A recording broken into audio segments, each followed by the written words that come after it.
with the TV show or the show that the Axe Cop show, did you have much control in that, or was it like you kind of did you do any writing for it, or were they just like we'll take it from here? I was in the writer's room for probably 70% of the episodes, maybe 60. And it partially, I was getting married at the time, but also they just got too busy to invite me, like, to remember to invite me. Like they just forgot. I don't take it personally. I think they were doing everything under one roof, writing all those ADHD block. It's a Yeah, block of programming called ADHD. It's the same writers writing all the shows, same animators animating everything. Everything was under one roof, and to like stop things up to call a guy who lives in Rancho Cucamonga, which is about an hour away, way more, or it's like 2.5 hours in traffic, yeah, to come out and like give his input. They didn't, I think it just once things got going and deadlines were yeah, hitting, I think it was a lot harder. But yeah, uh, when we hit that point, where it was like, okay, we're right in the next season. Like I was there for that. I got a lot of my ideas did make it in. A lot of my lines, a lot of the XCOP lines came from just, I'd kind of gained the ability to kind of channel XCOP. uh, and yeah, some of my concepts, it's funny. The very last episode was the first time I wrote a full script. It was like my script was the last one that they put out. The baboons rising one. Um, but yeah, like the party in the middle of the ocean, that was a concept that I came up with. And we called Malachi a couple times. We got his input. I think of what was a good example of that. We called him once and got like the whole. A few times he gave us the whole ending. And that the turkey episode, if you guys remember that one, that was one of the only episodes where it was made up whole cloth, like it wasn't from the comics, and the writers' room had actually come up with it. I wasn't even there for that. I liked it though. It's like it kind of fit. It was Mm. interesting. They used some stuff from our Halloween comics, some little things from Axe Cop dressing as a Wolvie and all this stuff. But they messaged me and asked, like, how would you draw a character named Turkey, who's a Thanksgiving turkey, who's angry that Halloween gets more love than Thanksgiving? So I drew this turkey, and I was kind of amazed. Like I just drew it, and they literally, like, I'm pretty sure they just scanned it in and like colored it and animated my drawing. It look exactly like my drawing. But they didn't. They also were stumped on the ending. They just didn't know what to do at the end. So they got me to call Malachi, and Malachi just goes in this thing about there's a guy named Season Man, and we're like, where does Season Man come from? And Axe Cop dreams of him. And you're like, well, how does that work? And whatever Axe Cop dreams comes true. So then he has quintuplets and something about how he uses all the seasons to fight, and then something out. It's in the show. Yeah. It's completely out of left field, but somehow it works. And he dies, and Axe Cop promises that his quintuplets will be taken care of. It's very weird. I love it. Whatever it is, I'm getting the Oh, that's details wrong, awesome. but And just lastly on that, did you have a say in the cast or that, or did you like did they throw that uh, together, like voice cast and all that? I was just constantly surprised because I didn't even know that these guys were options. Like I Yeah. didn't know I could suggest. Well, I mean, okay, so it's not totally true.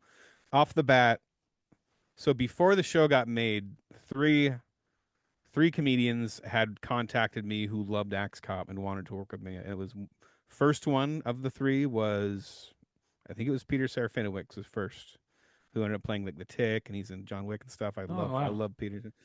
Um, and then Ken Marino, uh, he's in like Party Down and a bunch of stuff like Yeah. that. But The state. a- and then yeah, the state, yeah, and then Nick Offerman. So I had met with all of them in some one way or another. Peter's in England, so that was a Skype meeting. But I actually got to go to lunch with Nick Offerman, and that was wild. But so they all wanted to do something with me, and then it kind of became Wow. this thing. Like I think they all wanted to play Axe Cop, but then when Nick stepped in, they're like, okay, fine. We all know Nick's gonna get to be Axe Cop.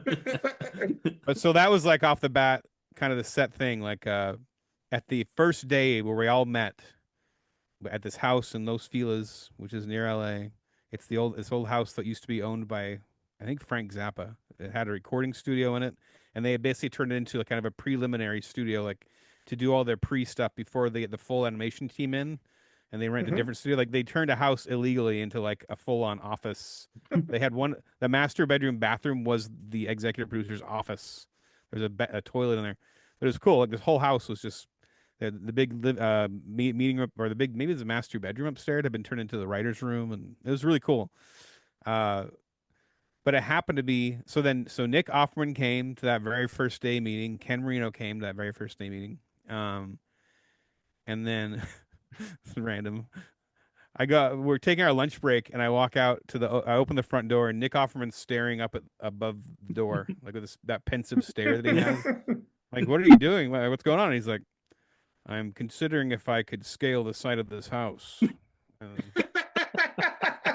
oh, and then he goes, do you think that, Patton Oswalt would want to do a voice, or what do you say? Like, do you think I should ask Patton Oswalt if he'd like to be on the show? I'm like, is that an option? And he goes, he lives right there. He's right there. And like Patton Oswalt was walking by in his like gym clothes on a jog. So he came in and he's like, hey, however he talks. This is great. This is great. You guys doing hot knock cop. Yeah. I can't do it. I can't do him. But yeah, so yeah, off the bat we had Offerman, Ken Marino, and Patton Oswalt.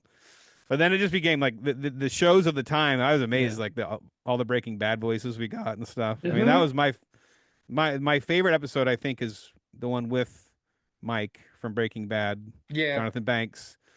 And the funniest part about that one, just a quick tidbit on that one, because in that he plays the Axe Cop's great great great great great great grandfather from the American Revolution, and he has a wife, and the whole because this is like the logic of Axe Cop. Because if we're going to tell a story of 4th of July, we have to go back to an ancestor. The thing that my brother didn't like was that logically that ancestor had to have a wife, because the only way Axe Cop could exist is if he had a wife, because he never wanted there to be wives or girls or anything. So he's just like, fine, she's like a girl. I'm like, but like, does she have a name? Like, no, nobody knows her name. It's a mystery. I'm like, why? She can't talk. She can't talk. Nobody knows she just can't talk. He just wanted to move on. She just exists.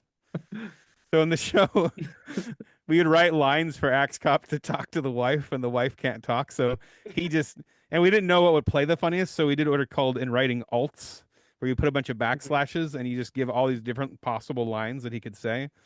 And I guess Jonathan Banks, maybe he hadn't worked with alts in the past or whatever it was. He just read them back to back with no space in between. He just rattled them all off one after the other. And it played so much funnier than we had intended. To me, it's so funny. Because he's just staring at him and he's just like, I'm going off to fight the war. I'm going to fight the war. I'm going to fight the British. I'll be back.